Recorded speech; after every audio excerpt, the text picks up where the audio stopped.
A closed meeting room, a struggling product, a handful of managers trying to answer one uncomfortable question: why isn't this product selling? In a pharmaceutical company, you can't simply write, "Let's incentivize retailers to push this product." That kind of language changes the conversation before it even starts, so nobody writes it. Instead, the problem gets a different name, and that single change in wording changes everything that follows. Trade schemes aren't a secret. Almost every industry uses some version of them. Higher margins, bonus stock, volume incentives, channel rewards. They're legitimate commercial tools. What's rarely seen outside the meeting room is what happens before those schemes are ever approved. A business problem is discussed. Different explanations compete. Eventually, one version of the problem becomes the official one. From that moment onward, every decision feels logical, not because the facts changed, but because the language did. Everything that follows is often just the execution of a sentence someone chose carefully in a meeting. Several years ago, I was part of a small internal project involving a women's health product in the postmenopausal care category. The product had been in the market for almost a year. The science was solid. Doctors had been educated through medical programs, scientific discussions, and regular interactions. Yet sales remained disappointing. The product also faced another commercial challenge. It was positioned well above established alternatives, and as a relatively new entrant, many doctors were understandably cautious about making it a routine recommendation. Whether that caution was driven by price, familiarity, or simply waiting for more real-world adoption, the result was the same. Prescriptions alone weren't creating the momentum the company had hoped for. Inside the project discussions, nobody proposed, "Let's motivate retailers to sell more." Instead, the conversation slowly settled on a different diagnosis. The issue wasn't described as weak demand. It became an availability problem, and once everyone agreed on that framing, the solution almost designed itself. Improve retail stocking. Introduce stronger trade schemes. Increase pharmacy visibility. Support it with consumer awareness campaigns.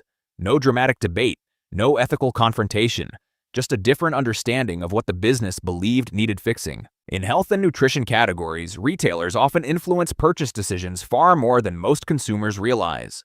A pharmacist's recommendation can carry enormous weight, especially when a customer walks in looking for guidance rather than a specific brand.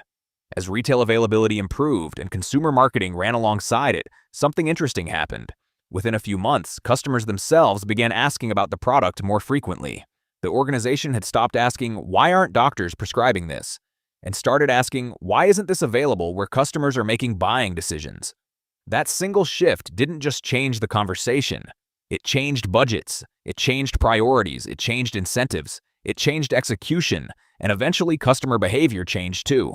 Whether every bit of that growth came from distribution, awareness, retailer influence, or a combination of all three is almost impossible to separate.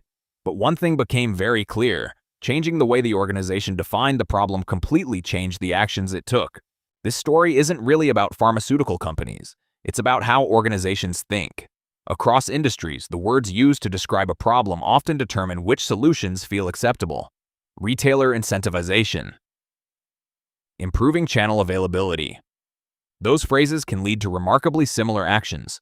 The difference is the story people inside the organization tell themselves. Once that version of the problem becomes accepted, every decision that follows starts to feel obvious. People aren't changing the facts. They're acting on the reality the organization has agreed to solve.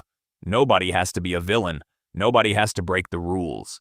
Sometimes the biggest influence doesn't happen in an advertisement, a sales pitch, or a negotiation. It happens the moment a room agrees on what the problem is called. The most influential person in a meeting isn't always the one with the best solution. It's often the person who successfully defines the problem.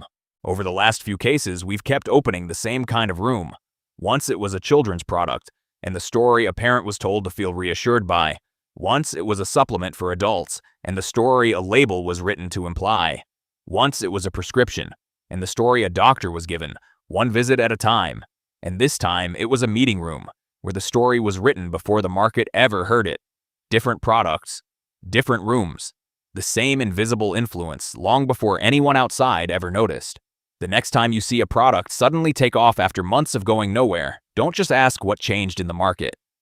Ask a different question. What changed inside the meeting room? This is the influence room. See you in the next case.